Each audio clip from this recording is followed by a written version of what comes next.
this is part 3, and we are now talking about phase 2 and the 4D, how to recognize where you're at. I'm going to be taking you through one stage at a time and what happens to you emotionally, physically, mentally, in your personality, in your relationships. I'll just take you through all of that. So in essence, what is happening after you begin clearing? Alright, clearing means to become detached. Understand that this experience happened to me for a reason. I was either balancing karma. There was a lesson in there for me. Okay, so when something bad or so-called negative is happening to you, if you feel, for example, abandoned, it is probably teaching you self-love. If someone is not there for you, in essence, you're being taught how to take care of yourself to become independent. Alright, if you are facing a situation where the money is not enough, it is prompting you to become financially independent, to come up with creative ways of taking your charge back instead of relying on others. The challenge is to stop being so bothered about how you're being perceived, what others are going to think, putting up with negative and toxic people, because that's what we are used to in the phase 1. That's what everyone has taught us. That's what society has always dictated. Log kya kahenge? Think about what others are feeling. They are responsible for their feeling as much you are responsible for what you feel, right? Instead of saying you did this and that's why I'm feeling this. No, I am feeling this.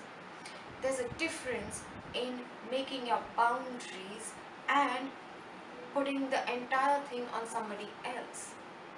Knowing what is acceptable and what is unacceptable to you is what boundaries are all about. Again, this will be expanded a lot on the self-love workshop, as well as the inner work will cover a little bit of the boundaries, but it will essentially be really explained very thoroughly in the self-love workshop. So in case you are interested, and in case you're also looking for a love relationship in your life, that is a workshop I recommend that you enroll yourself for.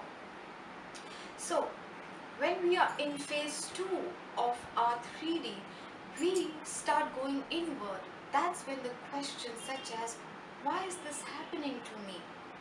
Why is this pattern repeating in my life? That's when you start seeing that something needs to change in me or my life or my choices. Because, for example, I will say, if you see you had a relationship, it broke down because the person was very possessive.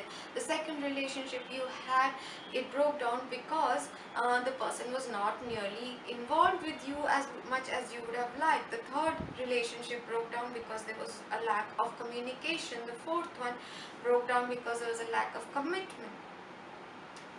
You will say, where is the pattern? The pattern is there has not been a culmination.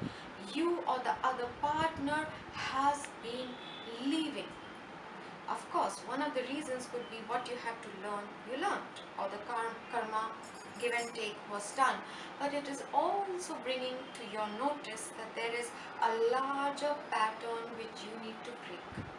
You can only break it once you become aware of it, once you acknowledge it, and once you change the way you react emotionally to it, mentally to it, and what you choose to do.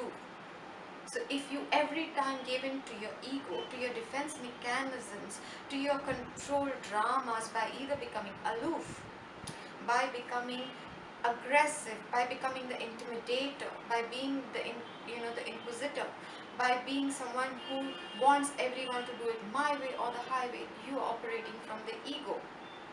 If you're in the victim mentality, if you are in the martyr mentality, you're still in the ego drama. You're just on the reverse side of it. Alright, you're just saying, oh, I do so much for everybody else and no one gives anything in return to me. Nobody asked you to continue if you're not getting anything in return. You would seem to think it makes you a good person, right? So this is why you need to learn to become very ruthless the minute you are moving from phase 2 of 3D into 4D. You have to become very honest with yourself. You have to be very, very ruthless about doing your introspection and not just keep looking for answers on the outside. In phase 1 and phase 2 of 3D, we are used to being in codependent relationships, be it with your doctor, be it with your teacher, be it with your healer, be it with your spouse, be it with your parents. You always feel a part of you cannot take care of something, and hence you need someone else to step in and take care of that aspect of your life. Otherwise you feel uncared for. The most ridiculous reason for people to get married is because I want to be cared for, I want to be taken care of, I need someone to be there for me. If you're going to operate from a sense of void, you are going to attract more of the void. If you feel lonely before being married, you're going to feel lonely after marriage.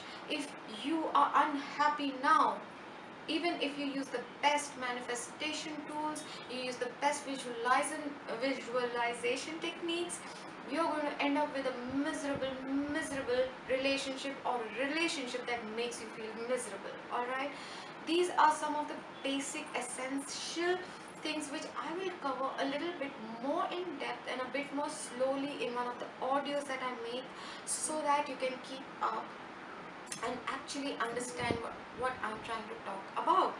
Alright, so when you become very ruthless and honest with yourself, and you start checking, where is it that I feel needy?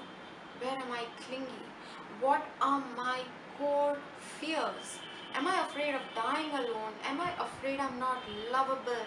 That's why I keep trying to force people to love me.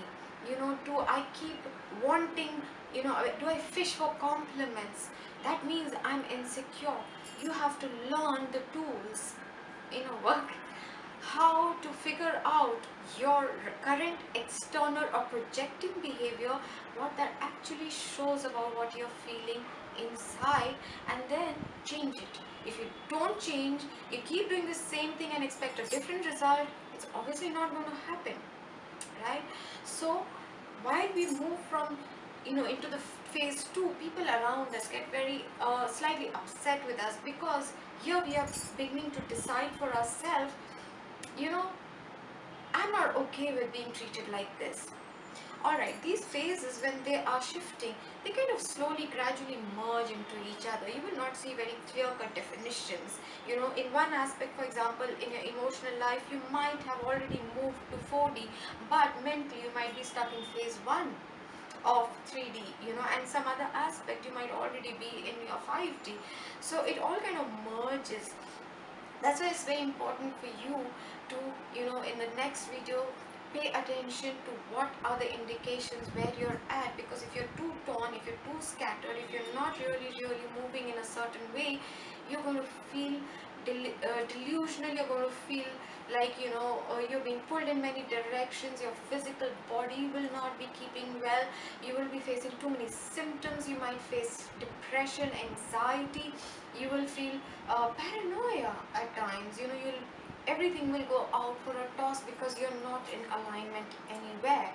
So when as soon as you step into 4D, you will start realizing it's time to let go of certain people, certain relationships, even if they're my parents, even if they're my siblings, be it my best friend for years, because they're toxic. Now, toxic does not mean you're judging them.